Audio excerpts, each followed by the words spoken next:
So today is our final project, and I'm excited to hear the stories of healing. We have done personal stories, we've done folk tales, and today we're doing more stories that contain history, stories that have something to teach us. And every story is healing, right? Every story connects us with an experience, and every story lets us know what the storyteller cares about and what stories should live on. So these are some stories that live on through our storytellers today. I'm Dr. Joel Ying, and I teach storytelling as healing. Let's see, we have lots of events at the art gallery and lots of other presentations, and today I'm excited for my favorite of these presentations is the student showcase. Woo! Woo! Yay! All right, they look excited. Yes! All right, are you ready for the first storyteller? Yeah! All right. So our first storyteller, and I thought I'd think of little moments in class, and I remember one of the things that she did. She got up. We did a circle of stories, right? So she got right in the middle and started telling her tale, fracturing a story of Hansel and Gretel. And I thought, wow. First of all, so brave. Story in the round. Well, she is brave enough to go first. She volunteered to go first, and so I have coming up Alyssa Gagliano. She is going to graduate in 3 weeks, so that deserves a round of applause.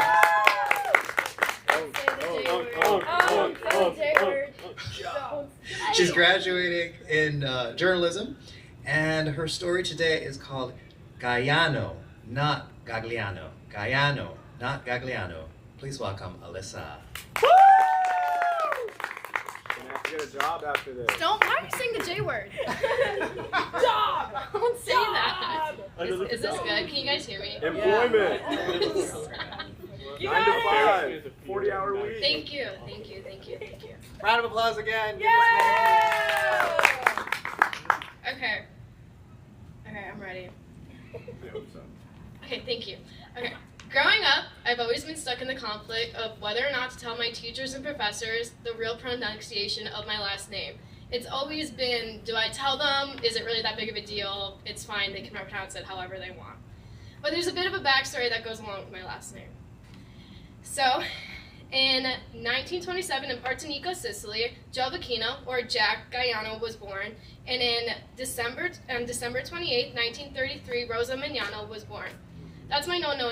They were married in 1951 in Palermo, Sicily, and my nonno Jack was a mechanic who then went on to own his own truck business, and my nonno Rosa was a seamstress who did wedding dresses, and basically that was just her thing. She fixed up dresses of her own and did other people's. They went on to have 5 kids, my aunts and uncles. So my first aunt, Francesca, my second uncle, Cologio, or Gino, my third uncle, Giovanni, my third aunt, Maria, but she goes by Grace, her middle name, my other uncle, Robert, and then my dad, lastly, Richard. In 1967, my nonno Jack had a big accident and decided that it wasn't worth living in Italy anymore. He was in a coma for 5 months from a car accident and decided that to make more money, he was going to move his whole family over to Detroit. So in 1967, that's what they did. They came originally to New York first and then went over to Detroit, and my nonno got a job at the Ford factory, which was in Chesterfield, Michigan, where they lived in Detroit, just off 8 Mile, Chalmers, and Otter Drive. Growing up, life for my aunts and uncles, being immigrants, was not easy. Growing up in the 60s in Detroit also had a lot of discrimination, and people weren't very welcoming at the time with foreign people coming from out of the country. I remember my Aunt Grace telling me how rough school was for her when they came over because she couldn't speak English, and the other kids would make fun of her. My dad, being the youngest, was able to learn both English and Sicilian while growing up, so he was able to speak the best English out of my family, so did a lot of translating. When my dad was 16, his brothers and him started a towing company called Gagliano's Towing Trucks, which after some years was able to turn into a multi-million-dollar collision shop called Colex Collision Experts in Chesterfield, Michigan. At this time, my other aunts and uncles had gone off to get married, have their own kids, and I can honestly say that I have 30 cousins on my dad's side. At this time, my dad had married his high school sweetheart, my mom, Jacqueline, and had 4 kids, my brothers, Christopher, Ricky, Jacob, and then me. My dad and 2 of his siblings went off and decided to sell Colex Collision Experts and go into their own company and finance dealerships. So they started off with 1 dealership, and after some time, they were able to become the owners of 3 other dealerships: Genesis Cadillac, Genesis Chevrolet, Genesis Alfa Romeo, and Genesis Chrysler Dodge Jeep Ram. Being from out of the family, my family can honestly say, being from out of the country, my family can say that we have been through a lot as immigrants. We've been through discrimination, people saying that money comes from the mafia, which is not true. And other than that, I'm very proud of the heritage that I have of my last name. And I can honestly say that when I walk the stage, when I graduate in 3 weeks, that I will have the announcer say Gaiano and not Gagliano.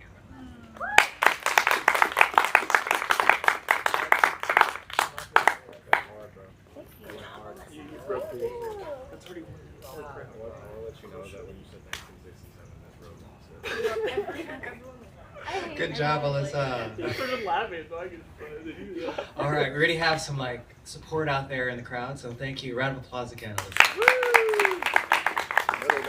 So family history is a beautiful part of history, and thank you for sharing. Gaiano, not Gagliano. Yeah. All right. Well, moving on to more history stories. Our next storyteller, I remember our first story circle is a personal story circle, and someone has to break the ice and tell a story that gets us going. And one of the stories that Nate told was about his suitcase, and growing up, how the suitcase was the metaphor for what kept him comfortable and the constancy in his life. And I'll leave it to you to think about what that means. So he is a communications major in NPR, and he's a senior graduating this spring, so another round of applause for our seniors. So Nate Rumbaugh, I got it right. Nate Rumbaugh is giving his history story today, and it is called Keep the Line Moving. Please welcome Nate. Keep the line moving. I take them off. I would so much prefer that. Okay. I'd so much prefer this, so I don't have to stand still. Yeah. Okay. First off, does everyone like my shoes? Yeah. Thank you. Thank you. Love it. Okay. Ladies, what kind of shoes are they? Brady, they're Nikes. They're pink, mad flamboyant, mad cool. Interesting choice of color. Thank you. Okay. So, it had been a long time, and Kansas City had been waiting for forever. Imagine waiting almost 30 years for something, and then you're finally right there, and it's gone in a flash. That had been the story of the Kansas City Royals, and now I will tell you the greatest baseball story in the history of ever.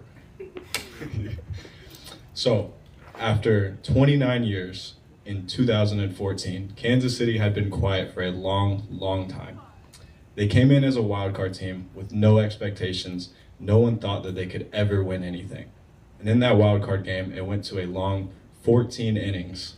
I remember I had to go to sleep, and my dad woke me up at 2 in the morning and said, "Holy shit, we won." After that, we went on to sweep both the series after that and make the World Series.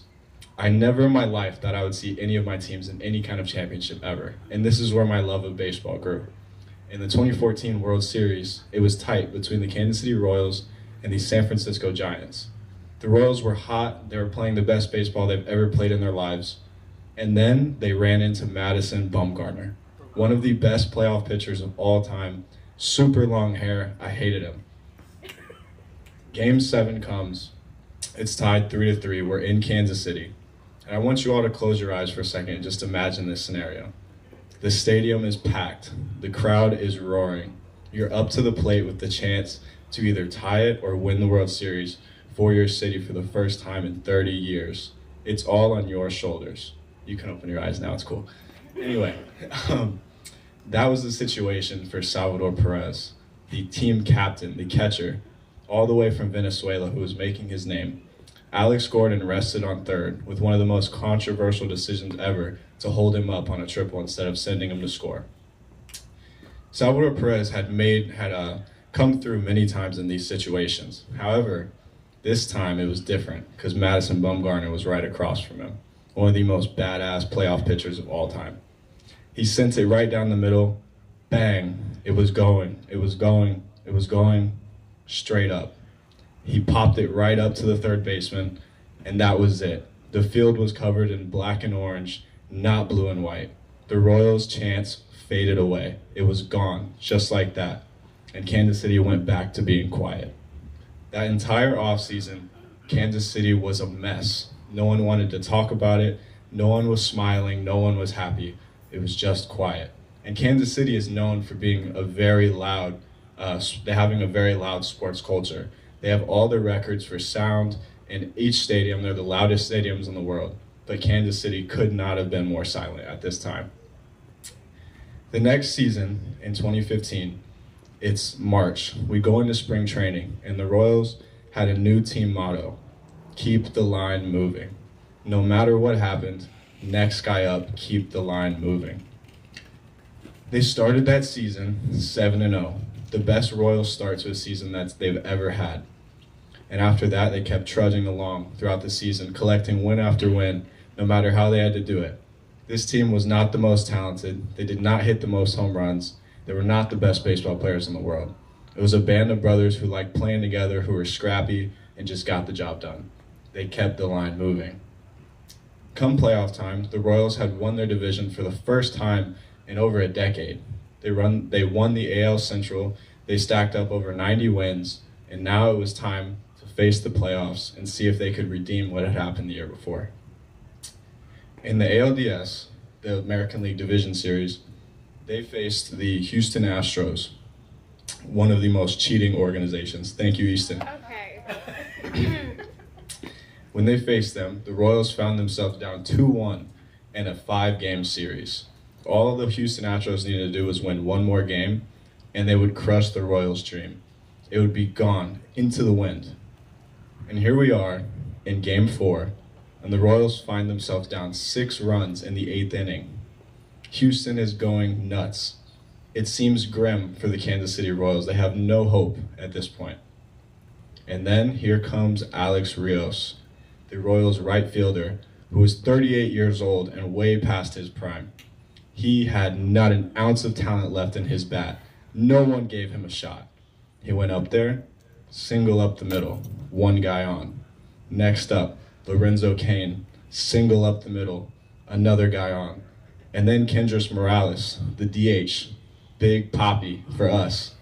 Big, fat Dominican guy right up there. If he was hitting a home run or he was going to strike out. That was his motto. Well, this time he hit a chopper up the middle. An all-star second baseman, Carlos Correa, with the easiest play of his life, fumbled it. It got through. And now there were 3 guys on, bases loaded, no outs. The impossible was starting to come together. And here they went.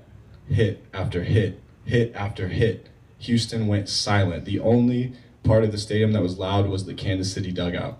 They kept the line moving. Eventually, they tied it in the 8th inning.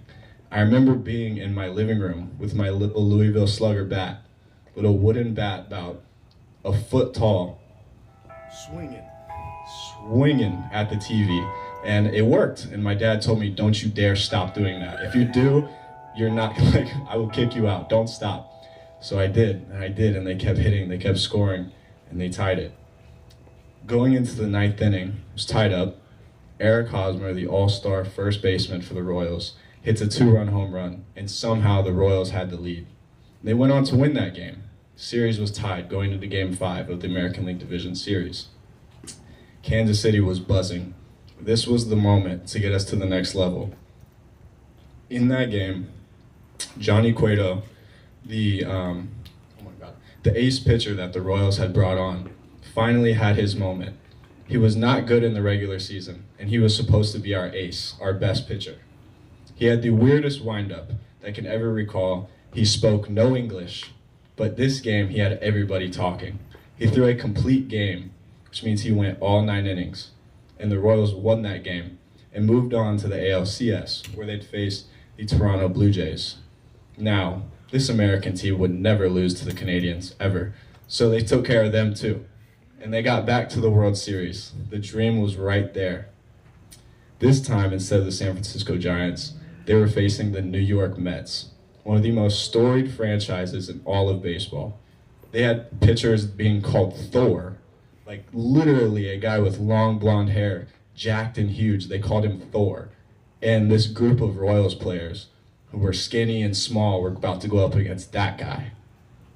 Game 1, I remember, October 27th, 2015, my little sister was born.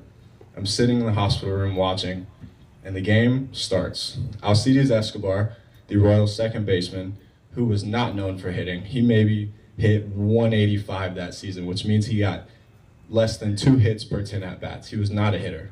He went up, smacked it to the wall, inside the park home run, first pitch of the World Series. I cannot recall a time in my life that I was more excited, that I was just out of my mind. Kansas City was blowing up, screaming. And then we didn't score a run for many innings. And it came down to the 9th inning yet again, and Alex Gordon was up to bat. The Royals were down 1 run, bottom of the 9th, same situation, 2 outs, like I had you imagine earlier. This is what every kid had dreamed of in their backyard for their entire life if they ever touched a baseball. And he hit a home run, and he tied it. And the Royals would go on to win that game in the 12th inning and go up 1-0 in the World Series. They would then dominate that series and go up 3-1 against the Mets.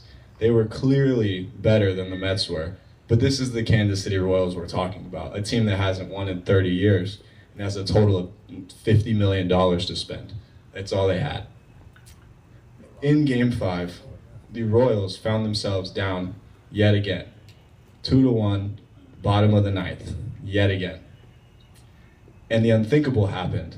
As the Mets pitcher had gone the entire game, throwing a complete game, Mets fans are chanting, calling him Batman, because that was his nickname. The Mets stadium, it was dark, it was terrifying. I remember being a child, and there's no place I'd rather not go than the Mets stadium. I was petrified looking at it.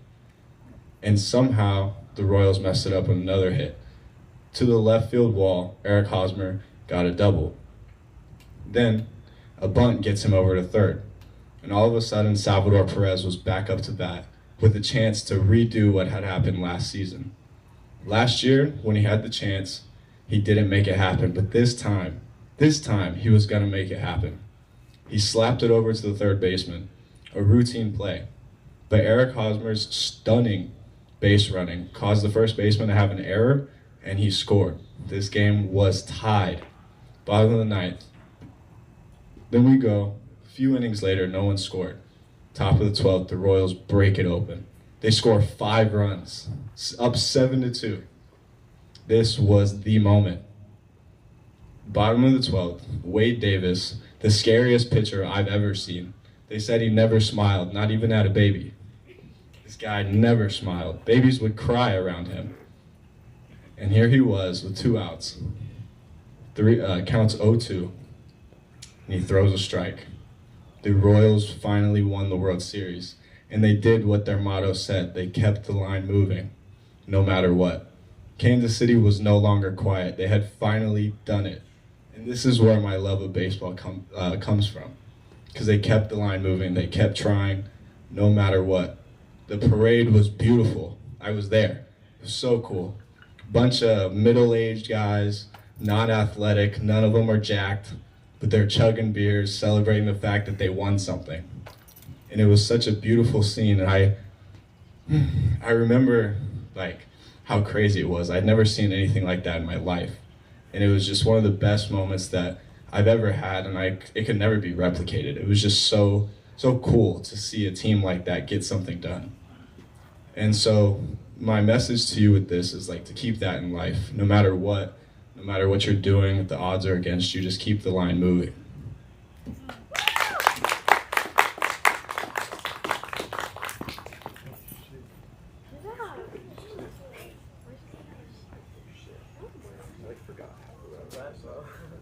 Wow, keep the line moving. Let's stop the line for this. when someone has passion for what they talk about, it comes across. So a round of applause for Nate and Cool Shoes. Wow. So I have no idea what happens in baseball, but I was on the edge of my seat for that whole thing. Thank you, Nate. All right, are you ready for more stories? No. All right. So our next storyteller is Jeffrey Runka. He is graduating in the spring in journalism. So yes, another senior. Let's give him a round of applause. So I was thinking of different memories, and Jeffrey, I remember in the art gallery, the group is really playful. They decided to just like hang out in the little lounge area, and Jeffrey decides to like go face planting on some chairs. We have a picture. I don't remember that either. Don't remember that.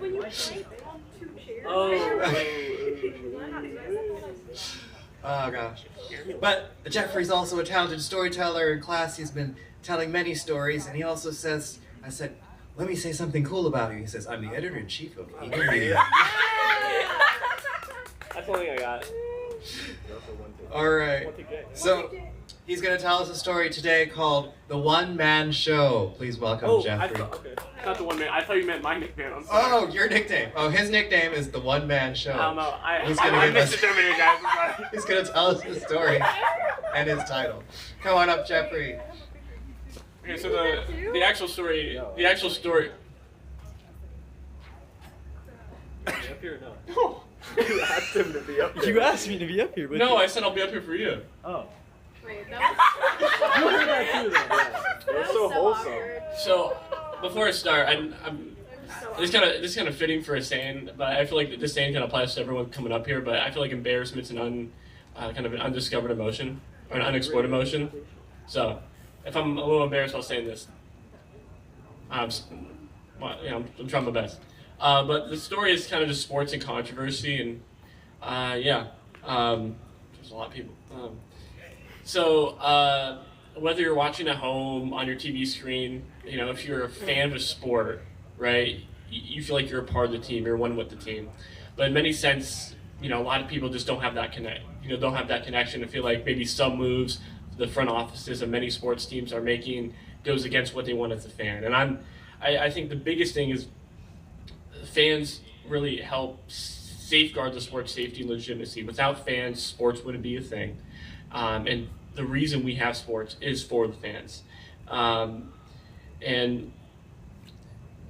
gonna walk through 3 different moments of sports and how the fans impacted change for the good. And it shows how much of a say, even looking outside on the looking outside of it on the TV screen, even if we can't go to games, fans have a tremendous impact on the sports we watch. So first, I'm going to bring you to Kansas City, Missouri on January 30th, 2021, where the Kansas City Chiefs are playing the Buffalo Bills in the 2021 AFC Championship game. And this game was a dynamic game between 2 electric quarterbacks, Patrick Mahomes and Josh Allen. They kept going back and forth, and then with seconds on the clock, Josh Allen rifles the ball down the field to tie the game and send the game to overtime. Well, this game, even although the Bills had all the momentum, this game was determined by one flip of a coin, giving Kansas City Chiefs the ability to start with the ball, and they drove down the field and won to advance to the Super Bowl. And this was complained about for years by fans, as how can you let such a small thing as a coin toss determine the win, even if another team has such great momentum. And after years of fans kind of talking about it online, the change was made a few years later, and it's led to some of the most competitive games that we have seen in the last few years. And then as we continue looking through different sports moments, I'll bring you to this second to when the New England Patriots versus the Oakland Raiders in the 2001 AFC Championship game, January 19th, 2001, known as the Tuck Rule or Brady Rule. And it kind of kicked off Tom Brady's legacy. I think everyone knows who he is. The greatest to ever play the game. And he was dropping back on first down when Charles Woodson hit the ball on the Raiders. The ball dropped. Fans jumped out of their seats in Foxborough, Massachusetts, thinking their team just blew it. The broadcasters on air couldn't believe what happened. And after the refs reviewed it, they said it was a tuck rule when everyone watching knew it wasn't. It was a fumble, and that small moment defined a career, defined Tom Brady's career, and he would later go on to win 7 Super Bowls. And then the third moment, I figured I'm going to talk to something that's close to me, and that's racing, and it's NASCAR's Newman Bar, and it showed how a driver named Ryan Newman saved his own life 11 years later. February 15th, 2009, for the 2009 Daytona 500 in Daytona Beach, Florida. He had a tremendous flip, and miraculously he got out of it. But that flip from him created this thing called the Newman Bar, and it saved hundreds of drivers' lives. And 11 years later, when Ryan Newman's being pushed on the back straightaway, vying for a second Daytona 500, he would get hooked, hit the wall, and go barreling in the air. He came crashing back down with fuel all over the car, upside down, and this one bar, named the Newman Bar after him, saved his life, and he was able to continue racing. But what was the point of me naming 3 different random sporting events? Well, it kind of shows how each controversy was pushed by fans, and how that further pushed for these sports to make changes. If fans didn't push for the overtime rule where the Kansas City Chiefs beat out the Buffalo Bills in what was such an electric game people wanted to see more of, it led to all these games being shifted to be longer, to be more fair, and it created a fair atmosphere for more people to enjoy. In the second example, where Tom Brady was able to advance his first Super Bowl, it showed, even though it created a dynasty that it's talked about forever, the fans just pushing about it forced it to the players forced the teams to talk about it, and so the teams met with the sanctioning body of the NFL to make that change. And then finally, when it comes to NASCAR's Newman Bar, it shows how when fans want the sport to not only be fairer but safer, it can save a driver's life. It can save someone's life. And it shows how much of an impact fans have when they're given an outcry, and when fans band together, what can be changed. So my message overall is don't feel hesitant to not let your opinion be known, especially when it comes to the sports world. Many people don't think you can hear it. Many just scroll through it on social media. But when you band together with a group of people for a cause, against a cause you love so much, these 3 different events show how that impact can be reached. Thank you.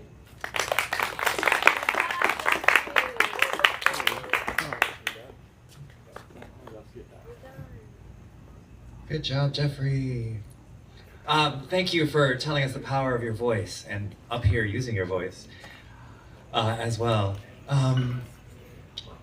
I think it's a great message because it talks about sports and the fans and how your voice makes a difference, but also like how every voice makes a difference. So no matter what you do or where you are, use your voice and make a difference in the world. So another round of applause, Jeffrey. All right.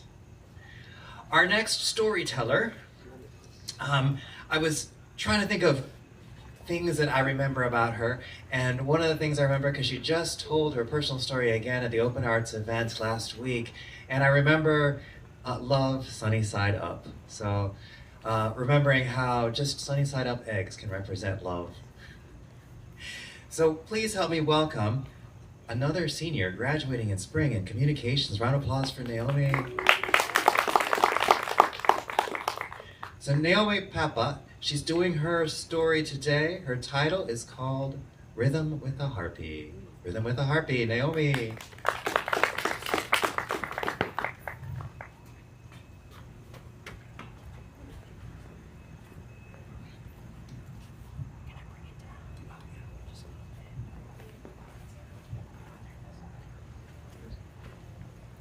Hi everyone. Howdy. Okay. Can you guys hear me? Good? Yeah. Okay, awesome. In a smoky club somewhere in 1948, rhythm met blues. Rhythm, sharp suit, shiny shoes, fingers snapping to a beat that never quit. Blues, warm voice, deep as midnight, singing stories of heartbreak, hope, and hard work. It was like watching a movie. Two people from different worlds, one from swag and one from soul. As they danced together in that dimly lit club, sparks flew and a new sound was born. One that carried both the ache of the past and the promise of something free. Back then, America was changing. The war had ended, cities were filling with new dreams and ideas, and black artists were blending gospel, jazz, swing, and boogie woogie into something new, raw, and alive. The press called it rhythm and blues, a name Jerry Wexler had carried to replace the old and ugly label of race music, and it just so happens to be their ship name. They spent their early days on street corners and in jukebox points, watching Louis Jordan's trumpet laugh, Ray Charles' fingers dancing across piano keys. Big band horns met church spirit and the people moved. It wasn't just music anymore. It was migration, motion, and identity finding its voice. By the 1950s and 60s, rhythm and blues had matured. They'd grown closer, smoother, more refined, and ready to hit the big stage. They dressed up. Rhythm in a satin suit, blues in sequins shining under studio lights. They moved from the smoky clubs of Chicago to the heart of Motown, where their voices became silk and power all at once. Now, they weren't just a love story. They were a movement. They were the soundtrack of the civil rights era, carried in marches, in radios, in their hearts. Smokey Robinson's whispered sweet nothings between them, and Aretha Franklin demanded respect in their name. R&B wasn't just sound anymore. It was soul and strength intertwined. Then came the 1970s, and the lovers so badly wanted to dance. They walked into clubs filled with flashing lights and mirror balls, bass lines pulsed like heartbeats, and guitars wailed like joy itself. "It's funking fantastic," rhythm shouted over the groove, spinning in bell-bottoms dusted with glitter. Blues smiled, rolling their eyes, but they couldn't resist the pull of the beat. "Let's groove tonight."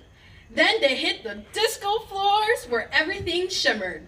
Their music became louder, freer, more than just heartbreak and more than protest. Their music became bolder. It was movement and color and sound that made bodies move across the world. By the 1980s and 90s, a new friend had come along, hip-hop, strutting in with swagger, rhyme, snapback worn backwards, and oversized jeans. Rhythm clicked instantly with this new energy, drawn to its confidence and flow. It was inevitable. Blues felt a little jealous for a while, watching from the side, but soon they realized hip-hop wasn't there to steal rhythm, just to expand their love story. Together they created new jack swing and hip-hop soul, the perfect blend of street and smooth. Their children were everywhere. Boys to Men harmonizing the street corners, TLC strutting with attitude, and Aaliyah smoothly gliding like she was made of air. Rhythm traded jukeboxes for beatboxes. Blues moved from smoky bars to neon studio lights. Their love had evolved again. Same heart, new groove. Adapting, reinventing, and always expressing themselves in the way that they always knew. Then the 2000s came, and rhythm and blues had been together for 5 long decades. They'd weathered disco fever, pop explosions, and now the digital storm. But they weren't fading. They were global now. They traveled through screens and streaming apps, whispering love songs across borders and time zones. Usher, Beyonce, Alicia Keys, and now The Weeknd and SZA all carried their flame. Record producers sampled their memories. Concert arenas echoed their legacy. R&B was no longer confined to America. Their love for one another was everywhere, touching every language and every culture. Now, in 2025, rhythm and blues are resting. They sit in a soft-lit room, the echoes of their history humming in the background, vinyl crackle and synth waves, and the ghosts of old love songs. They're quieter now, more moodier, experimental. They no longer chase the spotlight that they once did.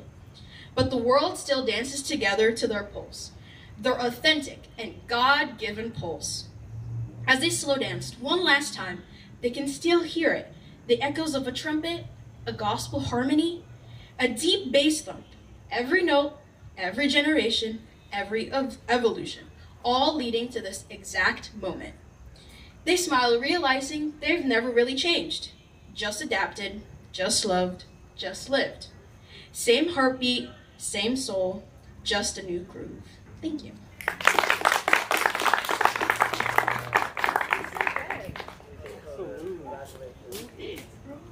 Same heartbeat, same love, just a new groove.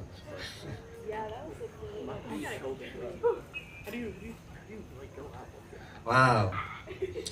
So taking us through music through the ages with R&B, please, another round of applause, Naomi. Wow. I feel like I can see the dancers of rhythm and blues up here. All right. So our next storyteller is Kendall. Now, Kendall, I remember at the last Open Arts, you saw the guitar and oh, guitar, and told us a guitar story. I'm excited to have you up here, and today she is a junior in digital media design. Woohoo! Her story today is called The Dreamer of Tomorrow. The Dreamer of Tomorrow, Kendall Lean.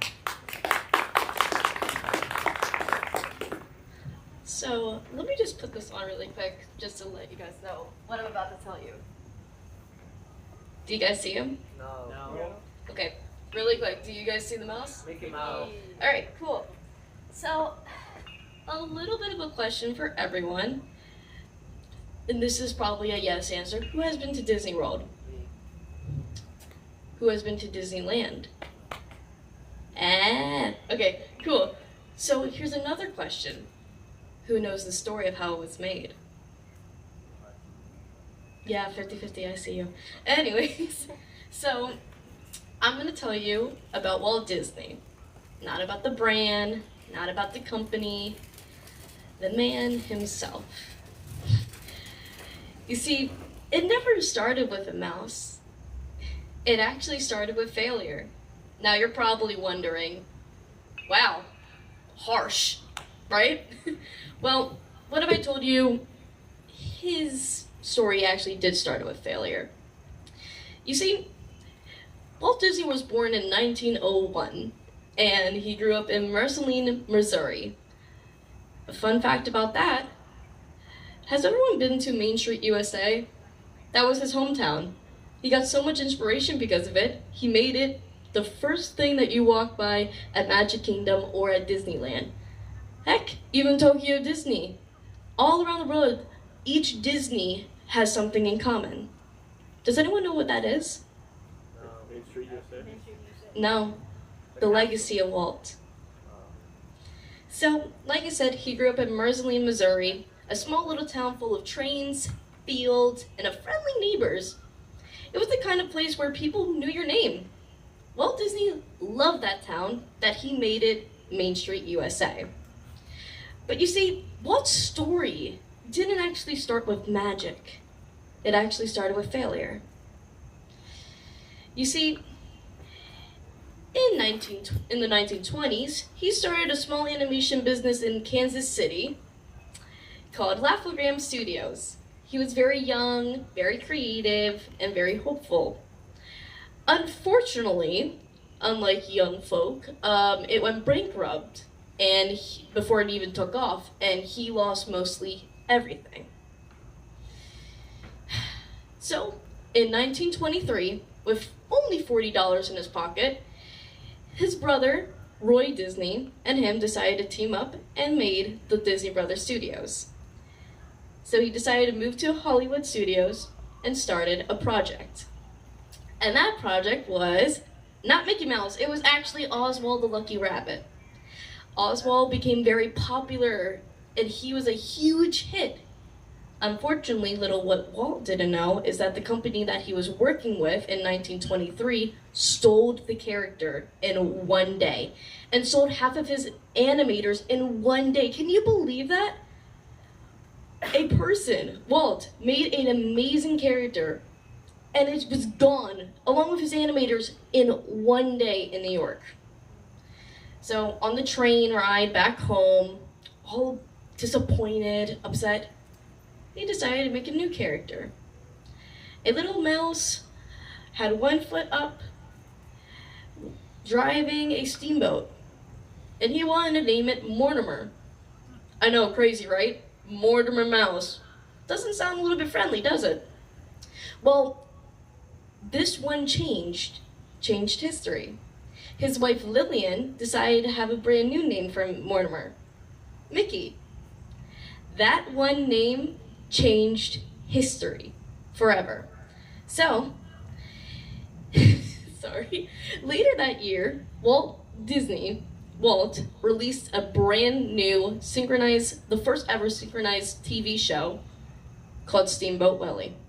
Now, people were probably wondering back in the 90s, oh, no one's gonna watch that.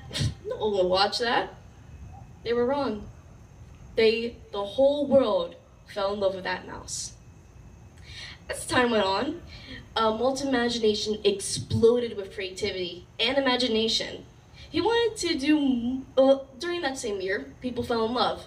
So he took the biggest risk ever and decided to make the first ever film that was known to men. Now, tell me, what was the first film that Walt ever made? Exactly. So it was an hour-long movie, The Snow White and the Seven Dwarfs. Unfortunately, people didn't believe that it was gonna work. But people were wrong about Walt. People cried, people laughed, and people applauded to the amazing Snow White and the Seven Dwarfs that he started to make amazing classics such as Fantasia, Peter Pan, and others that came by. But you see, it was not always about the animations, it was about the imagination that he had. And then one fateful day, while he was doodling, there was a little girl in the carousel, and that idea made Disneyland in Anaheim, Florida. Not Anaheim, my bad, Anaheim, California. So he wanted to create this place, Disneyland, not just for old people to go by and see, oh, the amusement park is probably dirty, ugly. No one wants to do that. No, he wanted to do something more. He wanted to make a clean, amazing amusement park for all ages that came to life.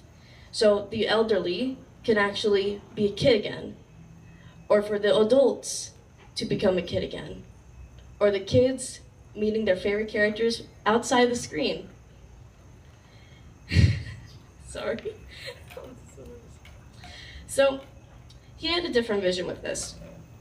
He decided to basically make Disneyland. And sure, rides broke down, everything fell apart, but people loved it when Disneyland opened in 1955. But then he had another idea. All the way in Orlando, Florida, there is a little dry land waiting to be called Walt Disney World. So basically, he decided to not only make Magic Kingdom, but he also wanted to make something more, Epcot. Epcot was going to be the first ever futuristic, amazing thing where it's brand new technology. Epcot was originally called the Experimental Prototype Community of Tomorrow. He wanted Epcot to be very real, working city, and a place where new ideas, technology, and community could come together to make life better for everyone. He said Epcot would always be a state of becoming, and it would never stop changing. Unfortunately, Walt did pass away before ever seeing that finish. He passed away in 1966 before Disney World opened. but Roy made sure that his dream came true. In 1971, on October 1st, Walt Disney World was open. Roy said to everyone when he opened Walt Disney that we're gonna name this place Walt Disney World to live Walt Disney's legacy. So you see, that one man imagination turned into a place that millions visit every year and travel all around the world. Because if it wasn't for Mickey Mouse to Snow White, or from Disneyland to Disney World, every step of Walt's journey started with failure and ended with a dream made real. He once said, if you can't dream it, you can do it. And maybe that's not the real magic. And maybe that's the real magic, actually. And not the castles, not the character, but the courage to keep dreaming even when the world says no. Because Walt always reminds us it all started with a mouse.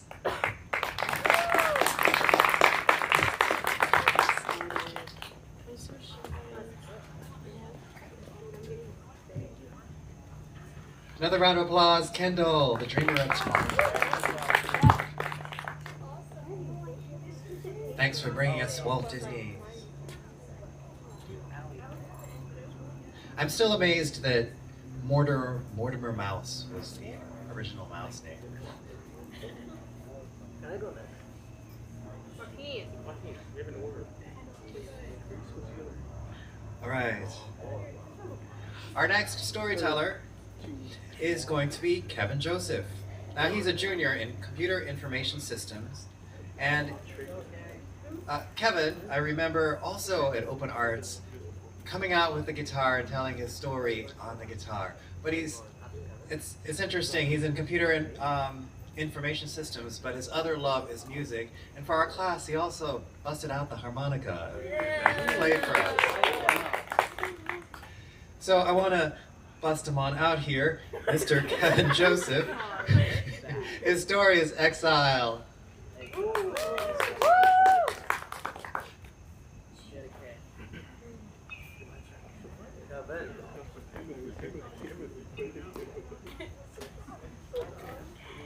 Hi. Hi.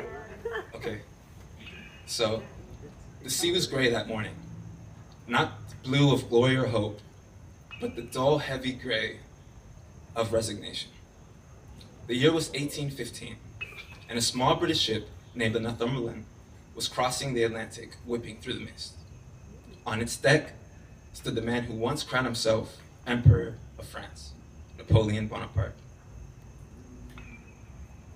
Napoleon was 46 years old, but it seemed as if the years had carved more into him than time itself. On his uniform, you could still see his brim golden trim of command. But in his eyes, in his fierce, unyielding eyes, he was staring off into the horizon, looking towards his next destination. Ahead lay St. Helena, a small speck of volcanic rock in the middle of the ocean. It was 6,000 miles from France and 1,000 miles away from the nearest continent. As they approached, Napoleon stared at it and said, "So this is my grave." St. Helena was no larger than a town, surrounded by cliffs and an endless surf, smashing against the coast. The British governor, Hudson Lowe, made sure that no French ship, no allies, or any vessel or message of the outside world could reach Napoleon. They gave him a house, if you could call it that. It was a damp, wind-battered estate named Longwood House. The roof leaked, the walls sweated with salt, and the mold clung to his maps of Europe. Even so, every evening, Napoleon paced around the rooms and recreated his campaigns in his head. As, for example, he thought of Austerlitz, the sun rising in the mist, the trap closing on the Allies, or Jena, the Prussian lines breaking like dry twigs. And then he stopped, as if nothing ever mattered. The British guards watched Napoleon endlessly. Some pitied him. The man who once ruled half of Europe was now walking around his garden, a garden too small for ambitions of his own. Others feared him still, as if the Atlantic would split open and Napoleon, the French eagle, would come flying out of the foam. But his enemy was not the British. His enemy was time itself. Napoleon's health began to fail. The air and the loneliness of the island of St. Helena gnawed at him. He grew weaker, slower, but his pride remained indomitable. "My body may die here," he said, "but my name will live wherever men dare greatness." His attendants wrote down his words. He dictated his memoirs in candlelight, turning his defeat into legend, shaping the story that Europe would remember. Even in exile, Napoleon was still commanding history. By May of 1821, Napoleon could no longer rise from his bed. The sea outside thundered on his window, as if reminding him of how far he had fallen.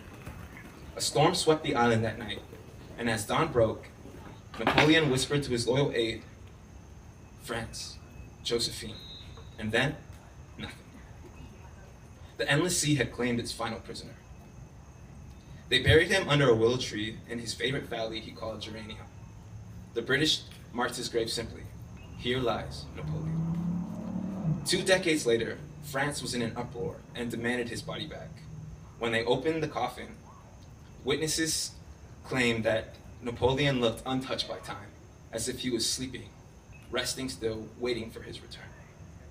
In 1840 in Paris, the crowds wept, cannons roared, and bells tolled. And in that moment, it was as if the man who once ruled the world had returned, not as a conqueror, but as a legend. The waves still crash on St. Helena. The house still stands in the wind. And every gust that sweeps across the island, the lonely island, seems to whisper the same truth. Empires fall, kings fade, but names can outlive the sea.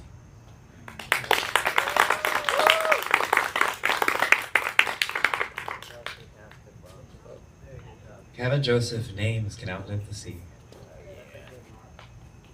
Another round of applause. Thank you, Kevin. A man of many talents. Thank you. I enjoyed the poetry of your story and the rhythm. All right. And next we have someone who's been yelling from the audience, "I want to be next! I want to be next!" And so next is Joaquin. Thank you. So Joaquin Escalante is a senior in journalism. Another round of applause for one of our seniors. His story today is called Land, Oh Land. Please welcome Joaquin. Hi. Woo! You better start. Can we get a round of applause, please? Thank you so much. So, my final story, my final project is actually about Christopher Columbus discovered America, right? Hold on, I have it on my notes, so let me pull it out. It's so dark out here, man. It's on Google. Okay. Hold on, one second. One second. Joaquin, you've been begging to go and you ain't been ready? Yeah, because I thought I was 8. Wasn't I? This is 8. You are 8. Oh, okay. You don't ready? Okay, so one cold morning, hundreds of years ago, there was a guy, his name was Christopher.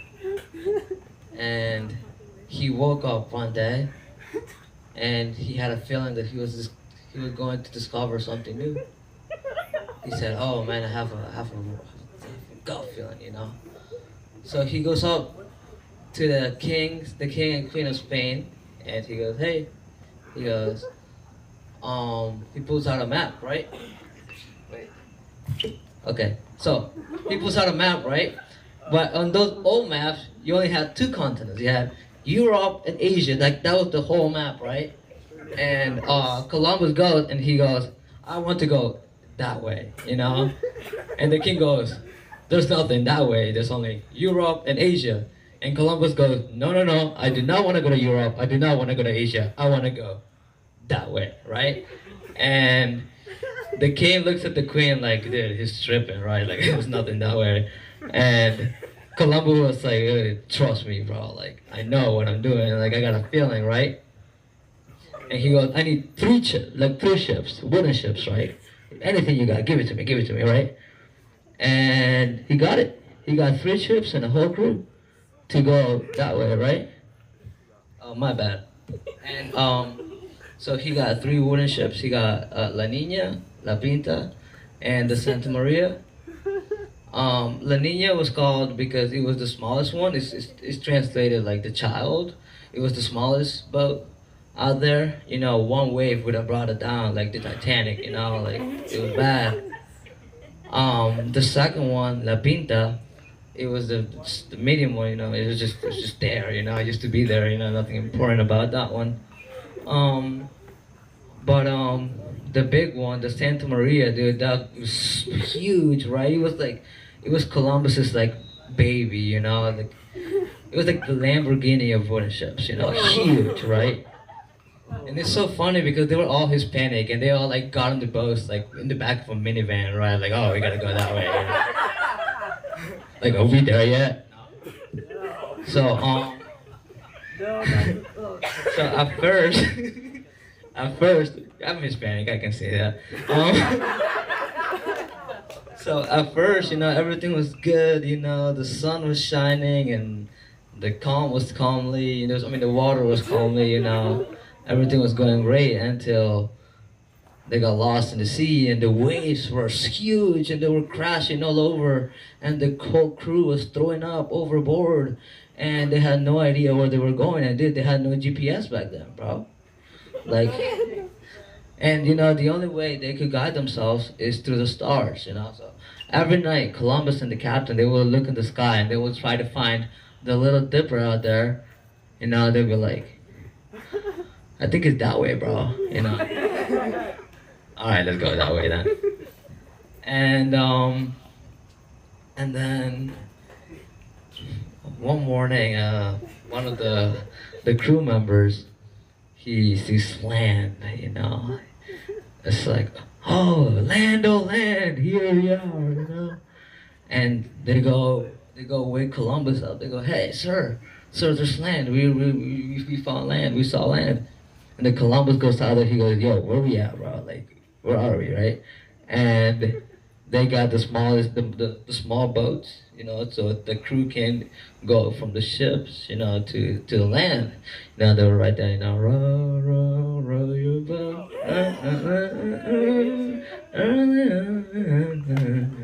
So they were right there. And they stopped on the land. And Columbus goes, all right. So he grabs a little piece of the sand, the land, you know. He puts it on his tongue. He goes, ooh. He goes, Puerto Rico. Okay. You know what I'm saying? So he put the Spain flag right there, you know, Spain. And then he made, you know what's funny? He made that the whole trip, right? Just to go all the way back and tell them, hey, I found something, you know, like, can we go rewind that?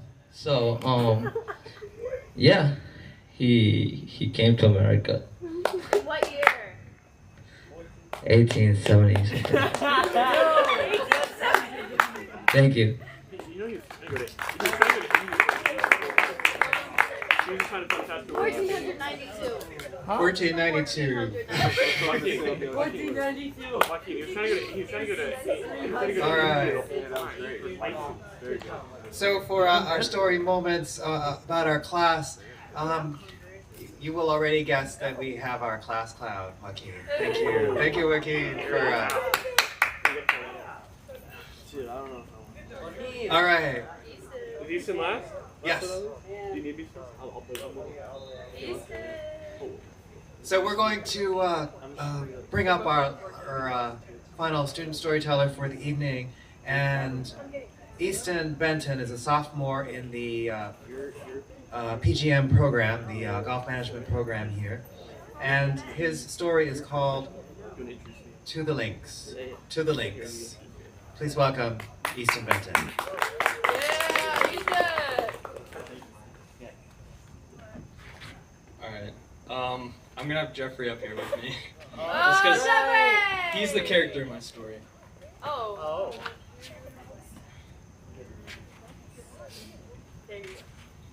Alright, so have you ever stood on a pristine green or a perfectly cut fairway No. and thought, hey, I really wonder how golf courses got to how they are today?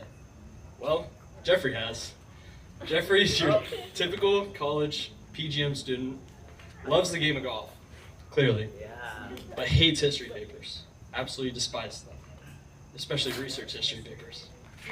So one night, well, actually one week, in his intro to PGA golf management class, he was assigned the history paper. And he was like, you know what I'm really interested in? Golf course design. So he sat down one night and he was typing on his computer, doing some research. He was like, man, this sucks. So, as he's typing through, he has his little golf ball on his desk, his first hole-in-one golf ball. He's like, picks it up, starts talking to it. What? Man, I really wish you could just show me. The golf ball starts shaking, flashing, and bam. Jeffrey is in 15th century Scotland. Scotland. So, he's currently at the old course at St. Andrews, the very first golf course. In the distance, there's bagpipes playing. He looks out over the rolling hills. He sees cattle in the rough. He's like, why are those there? That's not back home. So then the gentleman in the bagpipes walks over to him. He's like, hey lad, you want to hit the links? So they go out on the course, and he's on the first tee box. He's like, he's looking out over the rolling hills. He's like, there's no way somebody actually made this course, which is actually kind of correct. The land back in Scotland built the course. The course, there was nothing, no technology, nothing really. There's just land. So they played the golf round, and he hits a drive way right. Not good, right? But it's the link style. So every fairway is lined up next to each other. So he's like, man, I really like this style of golf. It's hard to lose a ball, and I can just hit low running shots up to the green. After the round, he's learned a lot, but the golf ball, he keeps in his bag, hole-in-one ball. Then it starts shaking again, starts flashing, and bang.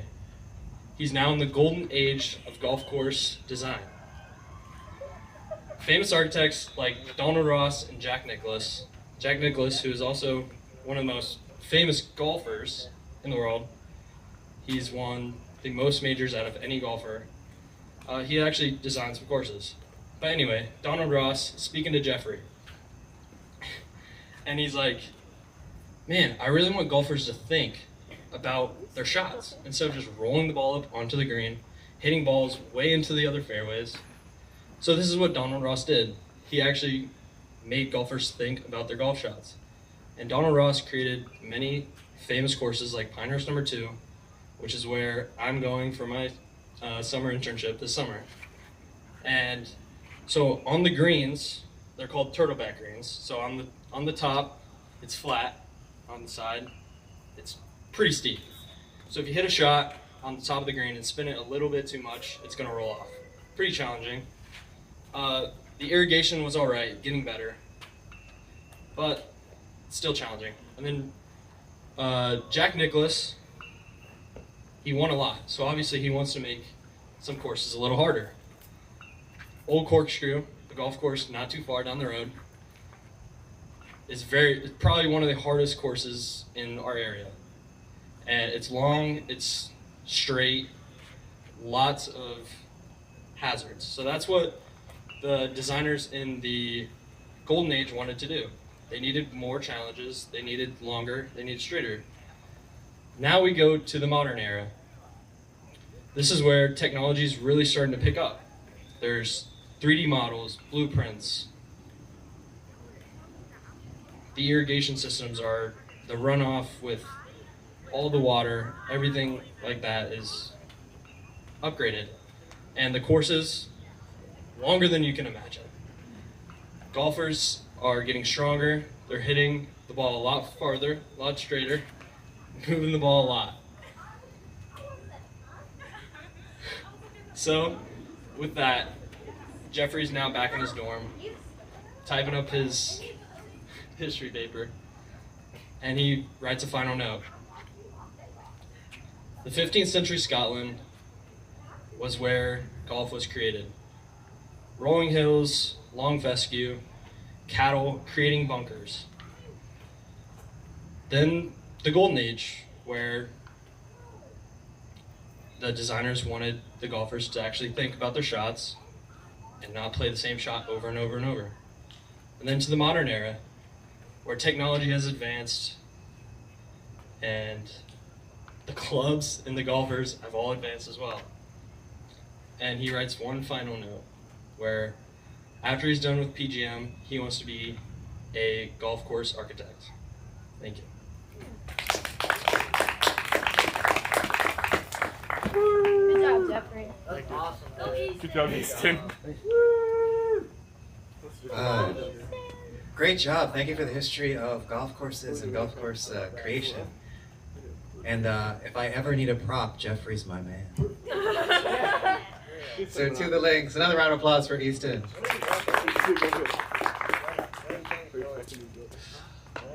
So in our Storytelling is Healing class, we have quite a few different story circles where we will gather and we'll tell first personal stories and folk tales, and this is our history stories.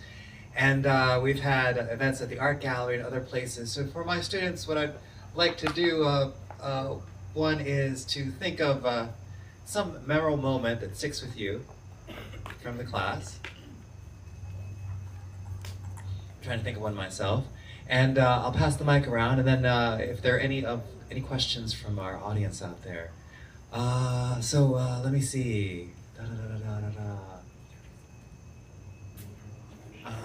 So Dr. Joel. Dr. Joel! A memorable moment, something that sticks with me, I think, is our just last week with the Open Arts event where Easton and Alyssa Staney decided, and Emma, thank you, sorry Emma, impromptu, I think Emma's our ringleader actually. Impromptu created a fractured scene from Cinderella and pulled it off in an amazing time, and did it in front of the audience with lots of drama. It was absolutely spectacular and amazing that it was done in like 10 minutes, and in that creation, and then so another round of applause for that Open Arts creativity. So one thing we do is we try to keep old stories alive by making them new somehow, so thank you for that. Let's pass the mic around, and a memorable moment. So say your name, we'll say it back to you, and a memorable moment. Do you want me to go on stage or not? Sure. Howdy, everyone. My favorite moment from this class. Jeffrey. Howdy, my name is Jeffrey, or Jay. And one of my most memorable moments of this class, I would say the second day. First day, I was so nervous of public speaking. I really don't think I'm too good at it. I think I did a good enough job to get by. But second class, I remember we were just telling stories in independent circles. I think it was me, Staney, and Easton. And I don't know, we had a good conversation, and I know after we told all of our stories, I think we each said to each other, this is gonna be a really fun class. And so that's kind of something that really stands out to me, because I was so nervous, but as soon as I got in class and started kind of going with the motions, I was excited about the stories I could come up with and the stories I can make, and it kind of led to my favorite story, which I think is the most complete one I've had, which is the fractured Jack and the Beanstalk. So but it all culminated in that. So that's one of my favorite moments. Gayano. I'll go. I haven't thought of one yet. Easton. Easton! My favorite moment I have to mention the me barking as a dog. I'm glad that is your favorite. Yeah, that's our favorite. It was fun. Yeah. But I would say probably hearing Christian's story of him going out in a hurricane. Oh, He's not yeah, here right now, that's a but good one. Yeah, it's your Christian. yeah, he's getting ready. He's sick, guys. He's sick. But yeah, probably just Christian's story, just like how in the world is this kid alive? And that was like my first, just seeing him for the first time. Not really, but like hearing from him and just how is this kid alive? Let's finish up the front row. You don't have to go out there, man. I'm not going up there. Sorry, just a little context. You got to tell him though that he went surfing during the hurricane. Oh, yeah. He went surfing during the hurricane. I'm kidding. Go up there. Go up there. Go up there. I don't feel Oh. My favorite part of class was when we sang "Row, row, row your boat" right over there. Yeah, that was really fun. What'd you like about it? It was just so random. Like you just see about like 30 kids like in the corner singing "Row, row, row." I liked it. I'd do it again. You can get up. I have okay. Whoa. I'm sorry. You actually like it. My favorite part is literally Naomi. Naomi. I don't really have a particular favorite part apart from every time we go into class, everyone just like talking amongst each other. Like it's pretty fire. Like we become one big happy family. Go Ying Offsprings.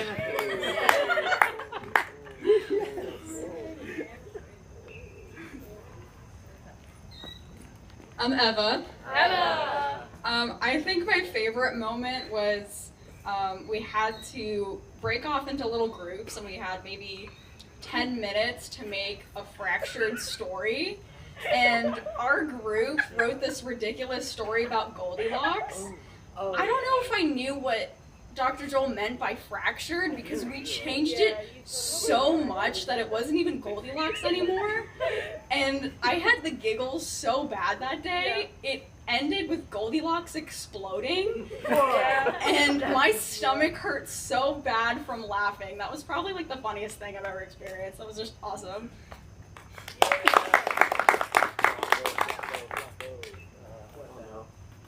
Hey, keep it brief. There's so many. Yo. Oh, that guy. Everyone telling their story. Alright, Joaquin. Joaquin. Alright, wait, it had to be like my favorite moment in class? Yeah. Alright. No. In your life. No, it really was. Getting Chick-fil-A last week. I just don't know if I got a favorite moment in class. But what I'm gonna say is though, like I remember the first class, right? I was happy because I was with Nate. I was like, alright, I had class with Nate. I guess, bro, that's something, right? But it was like very like odd. Like we all had to like stand up and like do like, you know, like something like, you know, you wouldn't do in like an ordinary class, right? But I am very, very glad that I picked this class. I think I talked to Nate about it. It's kind of like therapy, you know. It's like not like not like any other class that you have to sit there and like listen to like your teacher yap, and you know. So it's just this class is like I'm glad I met like Brady, dude. Yo, like you know what I'm saying? Like dude, like talking to Brady has helped me in like so many ways. Like dude. And then Jeffrey and Easton, you know, like I met a very cool group of people. And yeah, like this is probably my favorite class that I've taken so far at FGCU when it comes to, you know, feeling comfortable around other people, if that makes sense. Thank you. I really don't like y'all though.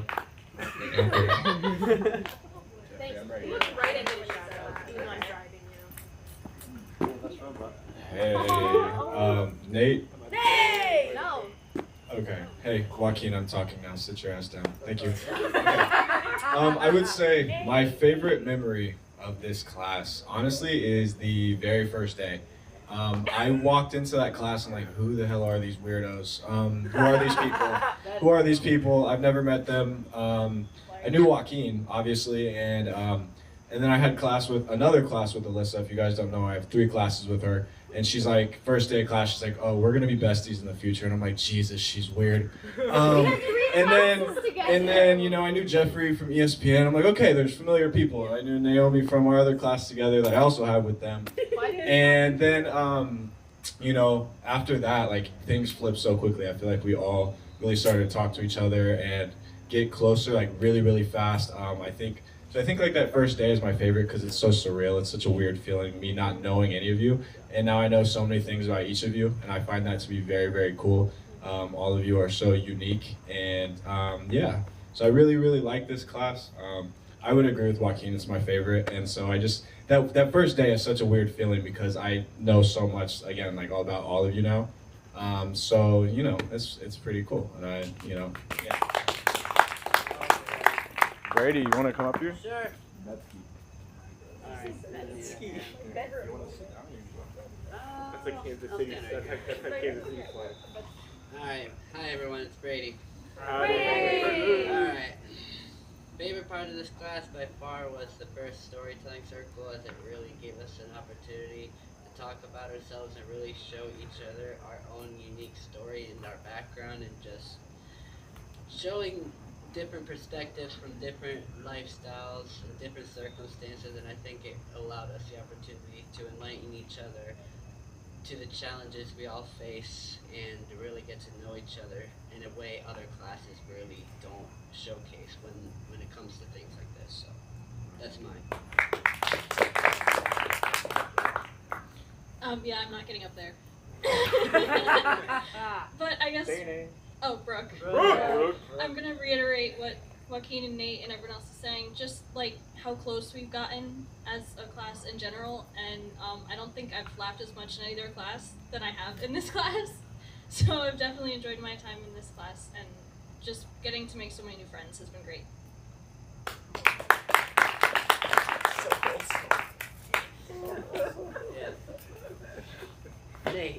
Jacob. Probably I was gonna say what Eva said, but I'm gonna change it now. I really enjoyed when Kevin played the harmonica for the class, because it's always nice to hear when people talk about their passions, but when someone gets to showcase their passion, it's always a great thing. So I would say that's my favorite moment in the class.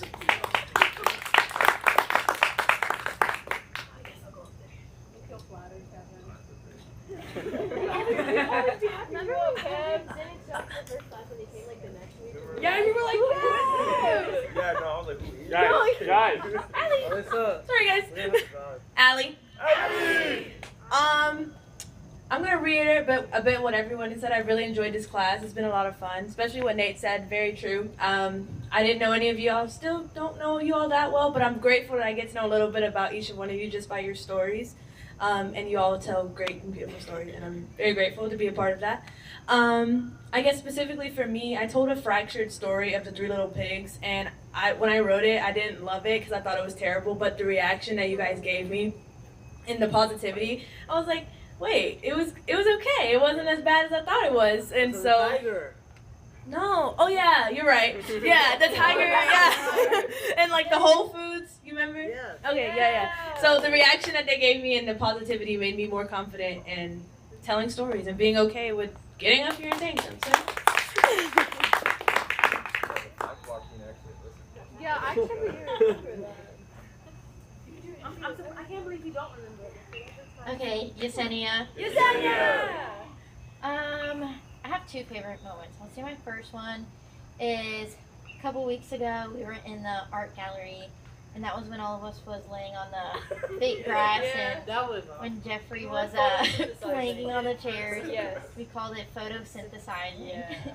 I thought that was fun, and then I also really enjoyed that class. The first class we had outside. It was a really nice day outside, and it was like a fun little bonding moment for all of us to kind of just like relax and take in nature, so that was really fun as well.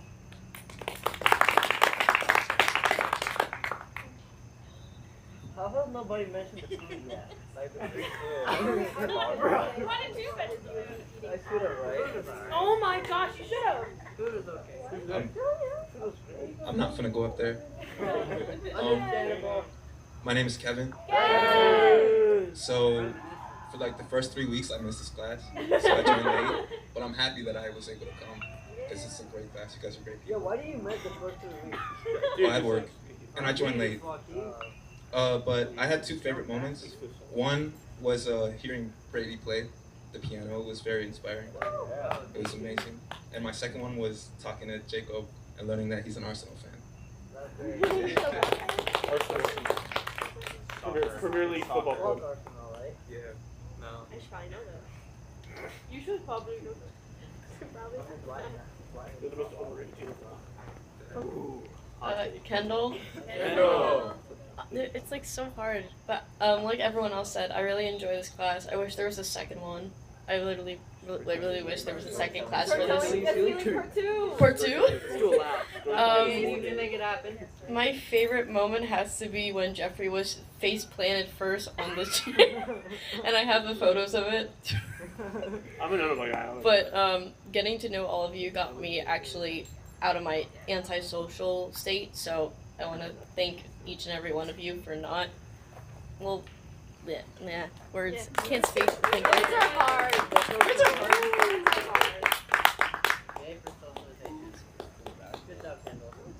And we want to thank you too, sir, for taking care of us. And like for feeding us. Thank you so much for grabbing us. I'm about to wrestle you. Oh, I would hate to see that. Can we see that? So I really enjoyed the last. Oh, sorry, Emma. I really enjoyed the last, I guess, half of the semester. I really just enjoy this class, like coming every single week. But last week was super fun, like putting on that performance and coming up with the story outside with everyone. I thought it was really fun. So. Stay. This class was very therapeutic. This was the only class that I ever looked forward to coming to. One of the most memorable moments was Joaquin. Anytime Joaquin would tell his story, especially this one, is the most that I've laughed. Like, you are funny. Like, it's insane. And then a second memorable moment, of course, was performing the Cinderella story. Thank you so much, Emma, for volunteering me and making me face my fear. I was terrified, but once I got up there, it was fun. So, thank you, Professor. Hey guys, I'm getting like bitten by like 2,000 mosquitoes. But like my favorite part, which you guys weren't here, but I was. It was like that extra credit opportunity we had, and like at first. I didn't know we had one. I'm sorry, guys. But like at first, I just came out there. I'm like, okay, I gotta do what I got to do for the extra credit. But then I realized, like, I actually enjoy storytelling. Like, I actually got to know some people, and I actually recognized some faces from the last event. I'm like, oh, it's nice to see you. But it was nice to get to know people, and like, we are out here trying to recruit some people, like, to come and like tell us a story. But it was pretty nice, I guess. And I guess it was like one of my favorite classes. It's like. This one was like, I'm sorry, not I guess, but like, I don't know. But like, I spoke to some of y'all, but like, it was nice to get to know y'all. I guess, bye. Thank you.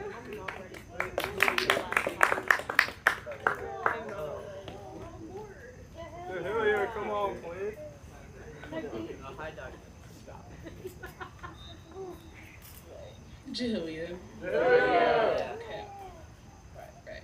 I would say my favorite moment was definitely, I think it was the second class when we were telling our personal stories. I was like very, very scared, but listening to everyone, I felt like I got to know a lot about people. I felt like people were being very open and opening themselves up to like pretty much strangers. I thought that was really cool, and it did make me comfortable after seeing how intently everyone was listening to me and how much feedback I got, and just it kind of made me realize how much we kind of notice each other, even though sometimes we feel like we lose them. Thank you.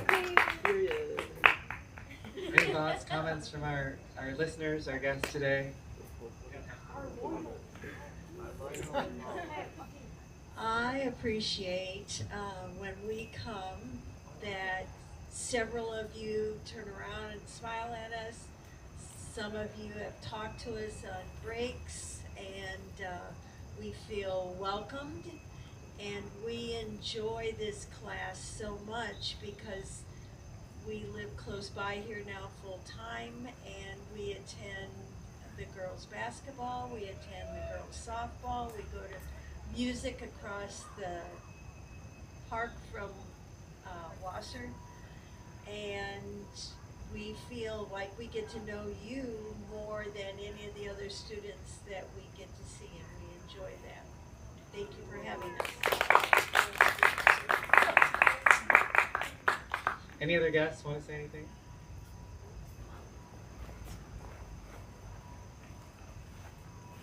Hi, I'm Samantha.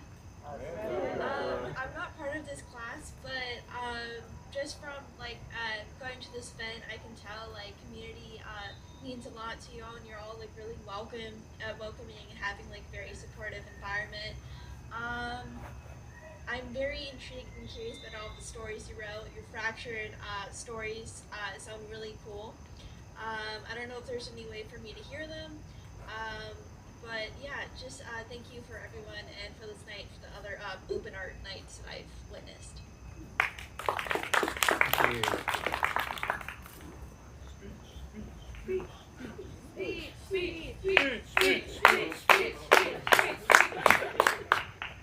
Young and out. Are we your favorite class? Gotta be. We're Oh, he has two. They meet their Gotta be your afternoon. favorite one you've ever Yeah. taught. If not, it's great. Yes, you're one of my favorite classes. Top three. You cannot tell me Top you two. don't. No. We won't tell anybody. You won't tell anyone? One question. Top two. Okay. Do you? I know how to decide this answer. Do you have another Joaquin in your other class? No. Exactly. Right? You gotta be a favorite. So I want to thank you all. It's been a great semester. The community that you formed together, the sharing of your stories, the opening up of your stories, the just exploration of the healing that can happen with stories. Just by, I tell people, there's 25 of you in the room. There's one person who's being taught storytelling, and there's 24 others being taught story listening. You all are amazing story listeners and so amazingly supportive of each other. So thank you for that. Round of applause to yourselves.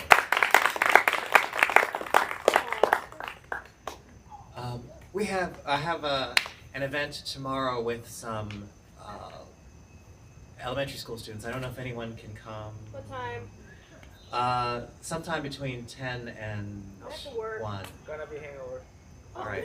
That's so But anyway, let me practice this story. You ready? Oh! All right. Once upon a time, there was a great and mighty king. There always is, right? Well, this king lived in a beautiful, beautiful castle. Large, expansive rooms. All the rooms were filled with treasures and paintings and precious items. He had a beautiful queen. His treasure chests were filled with gold, jewels. There was nothing that he wanted. His kingdom was large and expansive, and his most beloved possession was, of course, his daughter, the princess. Now, she was at that age where all the eligible gentlemen were coming, all the suitors were coming to woo her. And they would all come in, and yes, our king would say, too short, too tall, too smart, not smart enough. This went on and on and on. And yes, no one was ever good enough for Daddy's little girl. Well, the ministers were in the back, and they were all looking at him and saying, you gotta pick someone, you gotta choose someone. She's gonna be an old maid, she's like almost 18. You gotta pick someone. It's a long time ago. You gotta pick someone, you gotta pick someone. She's getting old, you gotta pick somebody. Well, he ignored the ministers because no one was ever good enough for Daddy's little girl. But this went on, and finally he said, okay, will send a proclamation to all the corners of the land. If anyone can bring me the most perfect peach, they will deserve my daughter's hand in marriage. Well, yes, the ministers, they were so excited. They sent a proclamation to every corner of the land. And the next day, all the eligible bachelors lined up outside the palace, and yes, the line inside was just as long. It was, yes, Kendall, like Disney World. There was, each one had a peach, and each one said, "Your Majesty, this is the perfect peach." And then he said, "I'll be the judge of that." And of course, too soft, too hard, too ripe, not ripe enough. Yes, no peach was ever good enough. Well, meanwhile, at the other end of the kingdom, there just happened to be a mother and her 3 sons who happened to have a peach tree. And every 100 years, that peach tree would bear the most perfect peaches. And this was their year. I know what you're thinking. What are the odds? But this was their year. So the mom, she called up her first son, who was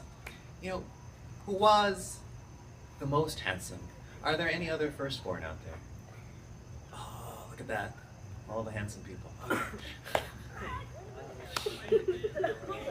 Dabbing. It goes over really well with little kids.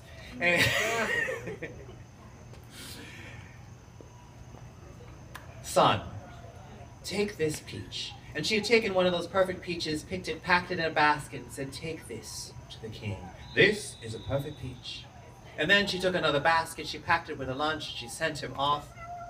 And he walked along, and he walked along, and as he walked along, he passed this old woman. She had this, crooked nose, these warts on her face. She's wearing this black dress that was tattered. Can you guess what she was? Because you're all elementary. Oh, a witch, yes. Oh, you're such smart elementary school students. Hey! I'm not driving. It was a witch. And so, sorry, my brain went for a minute. The witch said, "What's in your basket?"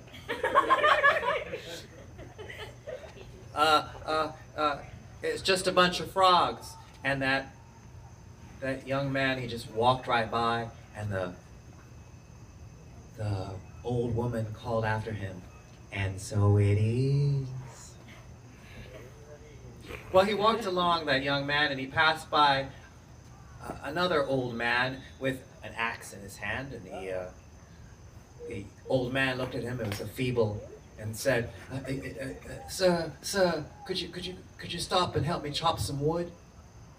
I need to chop some wood, and I'm too weak to make it through the winter. I can't chop enough wood." "I'm on important business from the king. I have no time." And he just walked along. And he made it to that line outside the castle, and he ate his lunch, and he waited and waited and waited.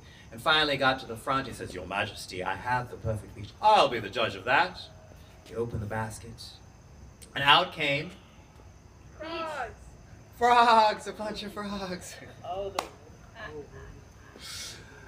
Well, the king threw him out of the castle, and he was so embarrassed, so ashamed, he just walked home, and he didn't tell anyone anything. He just said, "The king didn't like the peach." Well, the mom could not understand why this was, how he could, how that peach was perfect. What happened? But she picked another perfect peach, she put it in a basket, she packed it up.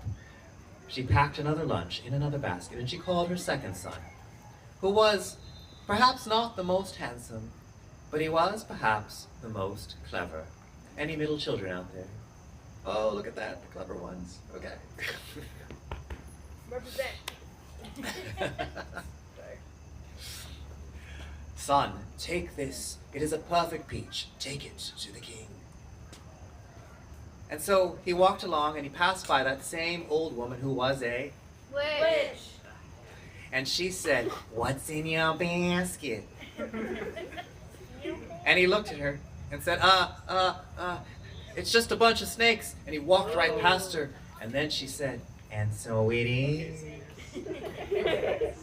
Well, he walked along and he got to an old man, and the old man had an axe in his hand. And he said, "Sir, could you help me get through the winter and chop some wood?" "I'm on important business from the king. There isn't time." And he walked on along. He joined that line outside of the castle, that big long line. He ate his lunch. He waited till he got to the front.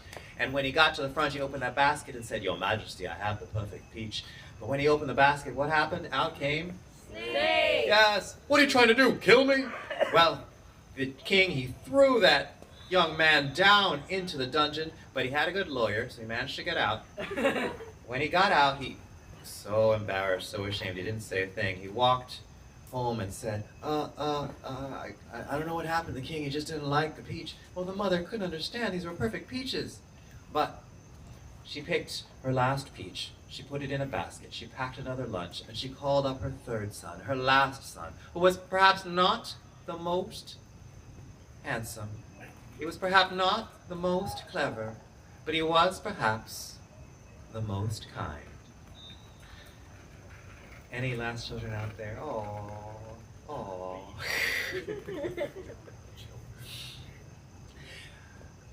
"Son, you are my last hope. Take this peach to the king." "Okay, Mom."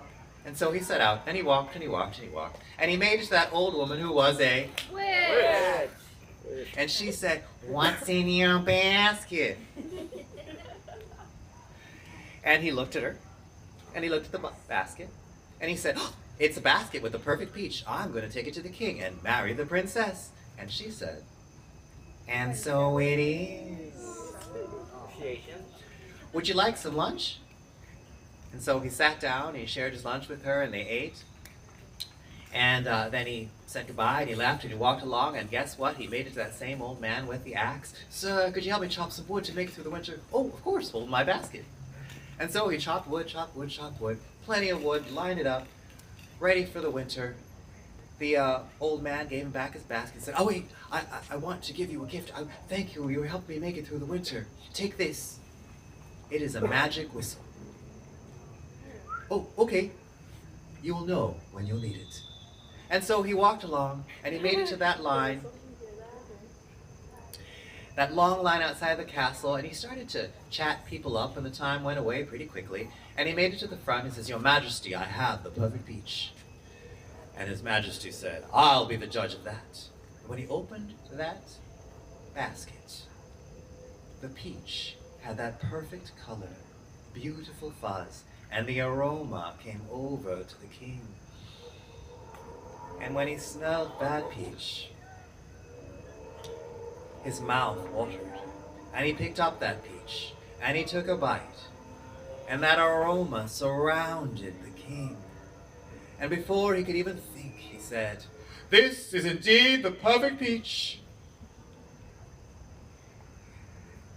And then, as things started to settle, he looked at the young man who was perhaps not the most handsome. He was perhaps not the most clever, and he thought, "What have I gotten my daughter into?" And he looked at the ministers who were all leaning in. And then he said, "This is indeed the perfect peach, but you must do one more thing to prove yourself worthy to marry the princess." Well, what could he do? This was the king. This wasn't in the contract, but okay. Okay, what?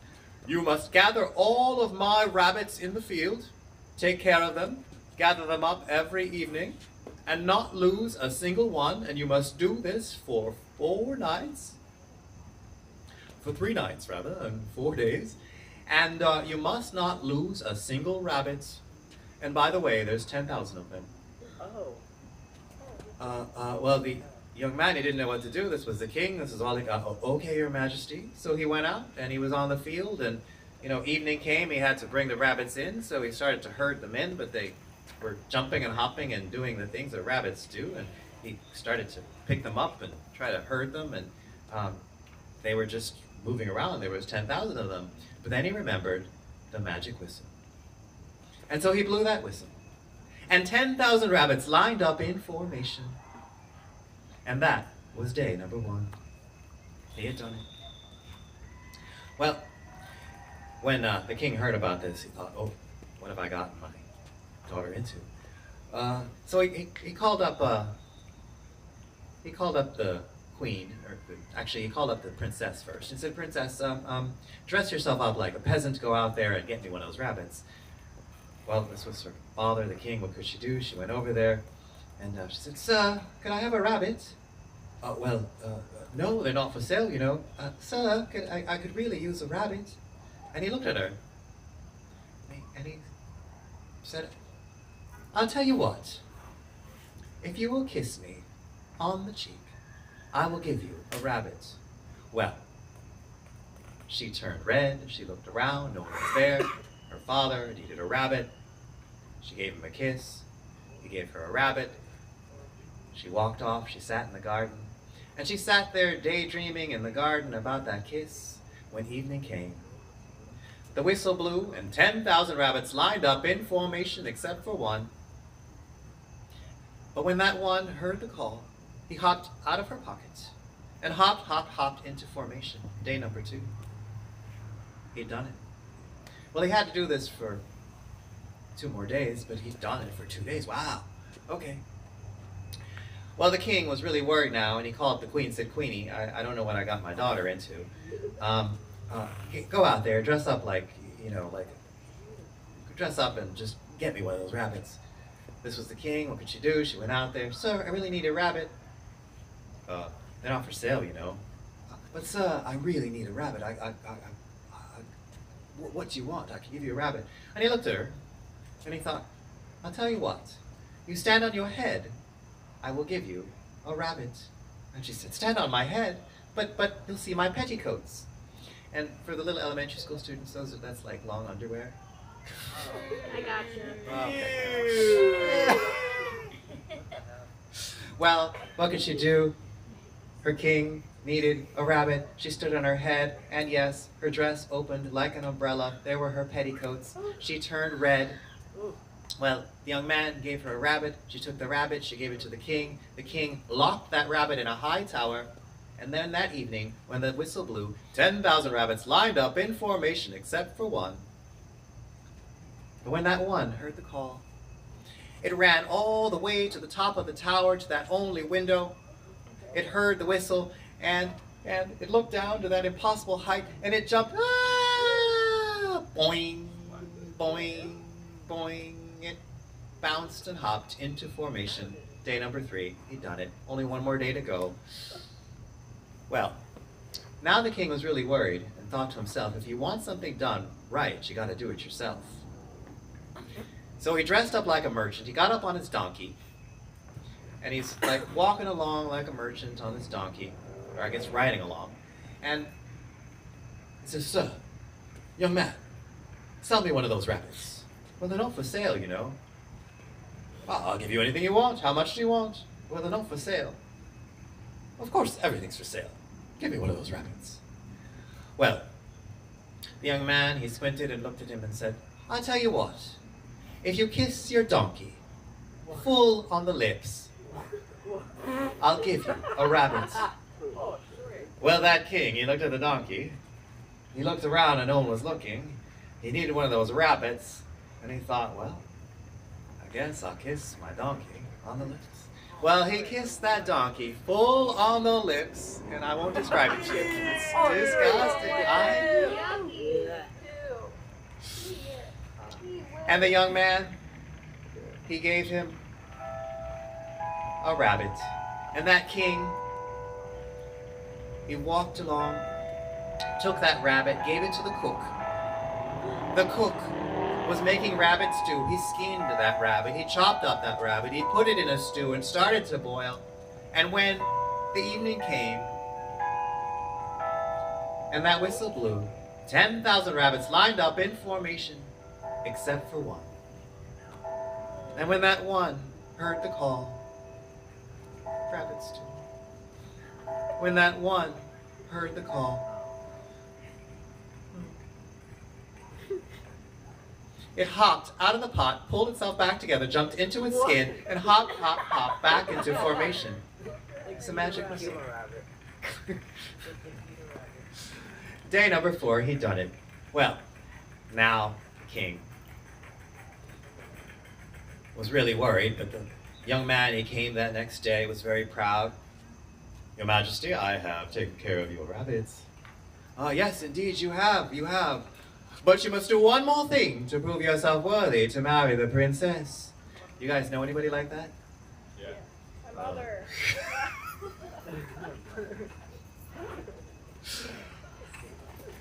Well, he called in his ministers and said, bring me those sacks. Here are 3 sacks. I would like you to fill them with truth. You must bring me 3 sacks of truth, and bring them to me, and I will be the judge of these truths. And the young man, what could he do? This was the king. It wasn't in the contract, but okay. He went. He picked up that first sack. He went over to the princess and says, "Is it true that you kissed me on the cheek?" And the princess, she turned bright red. She looked at the ministers who were all leaning in. And she said, "Well, yes." And she got into that first sack. Well, he took the second sack. He went over to the queen and said, "Queenie." Or sorry, he wouldn't say Queenie. "Queen, is it true that you showed me your petticoats?" Well, she turned bright red, looked around. The ministers were leaning in, and she said, "Well, yes." And so she got in the second sack. Well, the young man, he took up that third sack, went over to the king, and the king said, "Enough! You have proven yourself worthy to marry the princess by how well you took care of my rabbits." And so the young man and the princess, they were married, and they lived happily ever after as anyone could with a king such as that. Well, when it was their time to rule, the young man and the princess, they ruled with kindness, compassion, and yes, there were plenty of rabbits. Oh, yeah. Nice story. So, thank you for that story. It's a fun one to talk to the kids about kindness and compassion. And thank you again for your stories. Give yourselves a round of applause. All right. And so next week is Thanksgiving. Enjoy Thanksgiving. The week after, we're back in the classroom. And I will see you then. Oh, there's a sign up for a potluck if you want to bring something for the last day. Have a good night, everyone. Thank you. Thank you. Hey guys, make sure for Thanksgiving, if you're with your family, make sure you're with them. Say how much you love them, how thankful you are for them, you know, with your loved ones. You know, it's always about the people that surround you. Bye, Professor. Happy Thanksgiving. Happy Thanksgiving. Anyone trying to hit the bar on Saturday? Yeah! Woo! This Saturday? Library, Saturday at 9:30. Be there. Oh, what's going on, Steve? I've been making it for myself. No, it's good. Yes, yes. No, it's fine. I was just